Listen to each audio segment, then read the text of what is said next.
Dek, apa yang kamu lakukan? Aduh.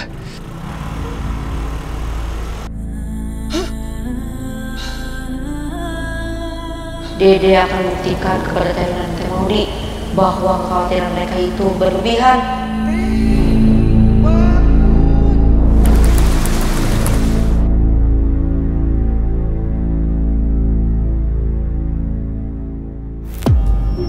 Nah, ini namanya electric starter, Dek. Agar mesinnya nyala, jangan lupa Dede tarik tuas rem kirinya bersamaan dengan starter. Nah, kalau ini rem kanan. Kalau rem kanan melaju, jangan sampai Dede tarik rem secara mendadak. Apalagi rem depan. Nanti bisa-bisa Dede tergelincir. Karena ini mesinnya ada di belakang, Dek. Di sini nih. Nah, ini nih.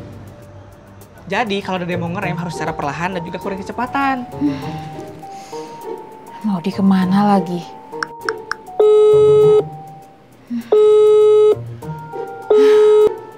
Oh, iya Kak. Kalau ini untuk apa Kak? Nah, kalau yang ini lampu sen, Dek. Kalau Dede mau belok kiri, tarik ke kiri. Habisnya, tekan tengahnya.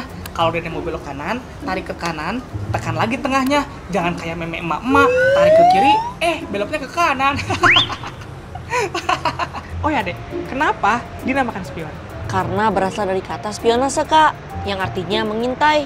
Dalam makna kendaraan, maknanya bergeser menjadi alat untuk mengintai atau untuk melihat ke belakang Kak. Salah, Dek. Kok salah sih Kak? Kenapa dinamakan spion? Karena Dina suka. Padahal kan spion bukan makanan. Dina makan spion. Dina makan spion. Dina. Oh.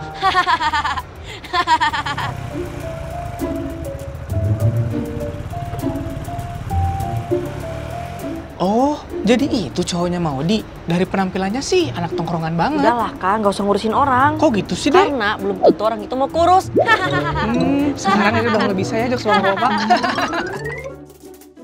Oh ya, Dek, jangan lupa kalau mau nyalain motornya, stang sampingnya dinaikin dulu biar motornya nyala. Siap Kak. Mod, kamu dari mana aja sih? Tadi teleponin dari tadi juga. Iya maaf Teh. Terus ini kamu kenapa bawa rokok? Pasti habis main sama si Bayu kan? Iya Teh.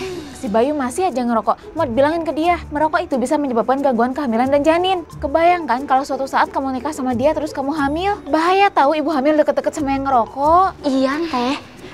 Teh tahu nggak? Maudi telat pulang karena tadi ada tragedi Teh.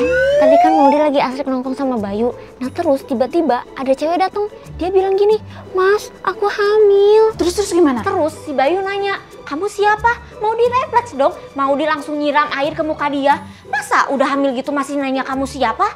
Ih, dasar buaya.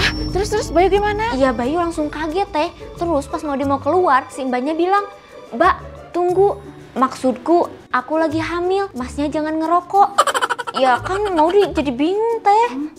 Terus sekarang kamu dan Bayu gimana? Ya sekarang udah baikan lagi Teh. Hikmahnya mulai sekarang dia nggak akan ngerokok lagi Teh. Dia bilang merokok dapat menyebabkan muka tersiram air.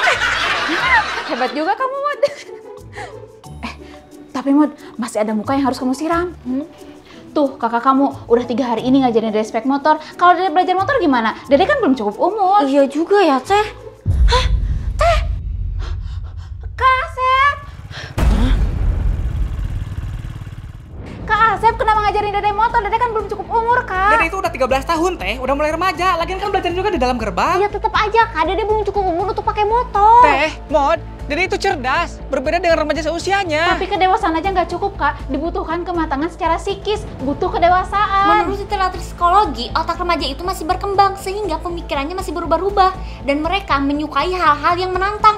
Hati-hati loh Kak, jangan sampai Dede melakukan hal bodoh. Teh, Dede bisa membedakan aktivitas mana yang beresiko, mana yang enggak. Walaupun begitu tetap aja peraturannya sudah jelas. Menurut pasal 281, setiap orang yang mengendarai kendaraan bermotor di jalan yang tidak memiliki SIM akan dikenakan sanksi. Jadi harus punya SIM dulu, Kak. Surat izin mengemudi. Terus gimana cara dapetin SIM-nya? Ya ujian SIM lah, Kak. Terus pas ujian SIM itu, kita kan pakai motor depan polisi. Kan belum punya SIM-nya. Iya bukan begitu Kak, itu kan karena lagi ujian. Peraturannya orang yang mengemudikan kendaraan bermotor di jalan, bukan pas ujian. Lah, terus ujiannya di mana? Di air. Ya bukan gitu, Kak. Terus gimana caranya biar lulus ujian SIM kalau nggak belajar dulu? Udah pasti harus belajar dulu, Teh. Kak Asep, aturan itu dibuat bukan untuk membatasi, tapi untuk melindungi kita Kak. Iya Teh, Dede tahu, Dede bisa jaga diri kok.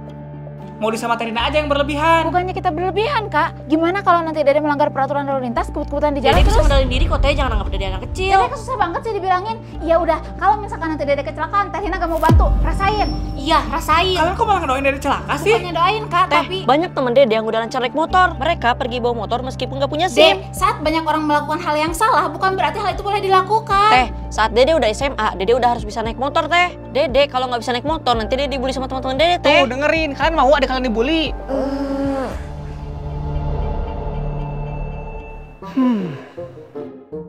Ngajarin Dede apa lagi ya?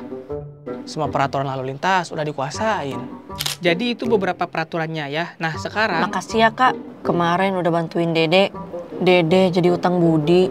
Ingat deh, Dede jangan membalas budi ya. Loh, kenapa, Kak? Karena belum tentu budi yang melakukannya. Membalas budi. Oh, jokes bapak-bapak. Lanjut deh. Nah, kalau yang ini rambut jalan buntu. Kalau yang ini rambut jalan menyalakan klakson. Iya, Kalau Kak, Dede tahu. Yang ini rambu angin samping yang menandakan bahwa di area tersebut sering terjadi hembusan angin dari samping yang bisa membuat pengendara oleng. meskipun Dede udah tahu, kita harus tetap menuntut ilmu deh. Kak, kita harus berhenti menuntut ilmu. Kenapa gitu deh? Karena ilmu tidak bersalah. Oh, sepertinya Dede udah bisa bikin SIM deh. Karena seleranya udah jokes Iya, bapak-bapak. Kak, Dede udah gak sabar pengen bawa motor sendiri. Pengalaman berkendara di jalan raya juga udah diajarin.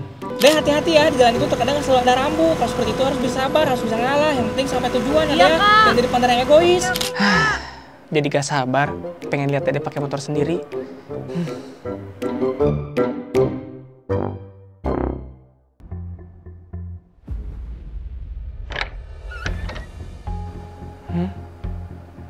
Dede. Hah?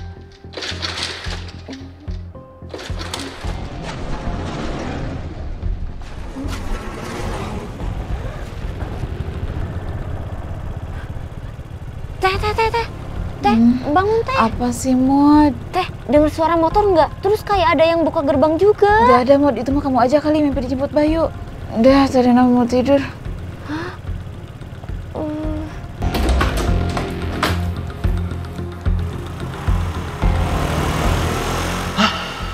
Bener kata Terina sama Maudi. Tuh, dengerin. Kalian mau adik kita dibully?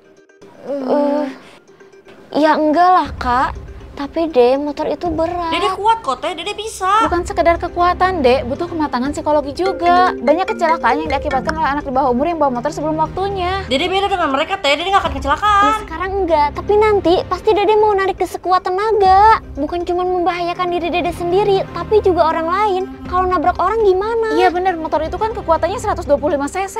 Setara dengan 9,5 horsepower. Dede nggak akan bisa ngendaliinnya, Dek. Dede akan hati-hati kok, Teh. Tadi kan Terina sama Temo dilihat sendiri kalau Dede bisa. Dede bisa cuma di sini, kalau di jalan beda lagi, Dek. Banyak orang kebut-kebutan, suka nyalip mobil. Kita udah benar-benar aja bisa ditabrak orang, Dek. Terina aja nggak berani bawa motor ke jalan raya. Terus Dede sekarang gimana, Teh? Dede kan harus tetap bisa naik motor. Ya udah, jalan tengahnya. Dede belajar motornya nanti setelah usia 16 tahun. Itu juga harus di lapangan yang nggak banyak orang. 16 tahun. Sambil nunggu usia Dede 16 tahun, Kak Asep ajarin Dede teori-teorinya. Baik materi peraturan dalam berlalu lintas, juga pengalaman berkendara di jalan raya. Ya udah Teh, deal.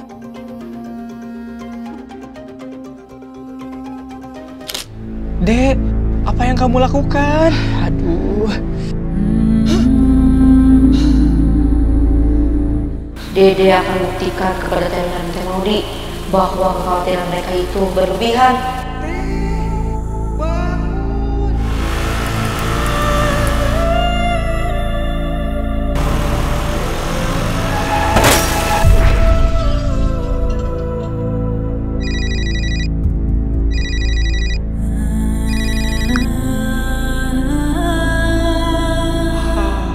Maaf, Saudara Jivan mengalami kecelakaan. Pihak keluarga diharapkan untuk segera ke rumah sakit.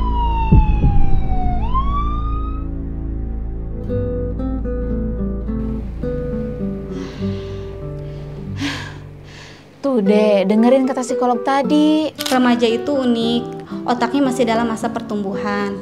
prefrontal cortex, bagian yang mengatur logika dan keputusan belum matang. Jadi kadang mereka tahu itu beresiko tapi tetap nekat karena dorongan emosinya lebih dominan. Padahal sebenarnya otaknya memang sedang dalam masa transisi. Ingat kan Dek, nekat atau tidak berpikir panjang. Iya Teh, Dede ngerti. Wah, udah ada yang jemput. Mau berangkat dulu ya. Dah. Udah, Teh Rina mau istirahat dulu. Kasep juga. Hormonal remaja bisa berbahaya tanpa pengawasan. Tetapi dengan pemahaman, aturan berubah menjadi perlindungan. Masa remaja memang sulit, butuh keterampilan untuk meminimalisir kerusakan. Duh, mau di mana sih? Udah malam gini juga. Coba telepon lagi, Teh. Duh. Jangan-jangan kayak cerita mau di waktu itu lagi. Enggak. Hah? Mod, kamu kemana aja sih? Diteleponin malah nggak aktif. Maaf Teh, HP mau lobet. Ini kan udah malam, Mod. Gimana kalau ada aksi kriminal atau hal-hal yang nggak diinginkan? Iya nih, Teh Modi bikin orang rumah khawatir aja. Pacaran sampai lupa waktu. Modi cuma main aja kok, lagian wajar kan? Toh ini juga malam minggu. Iya, malam minggu, tapi bukan berarti kamu boleh main sampai lupa waktu. Pokoknya besok hari Senin kamu konsultasi juga ke psikolog. Hah? Loh, kok jadi Maudi sih? Pengaruh hormon emang gak ada habisnya.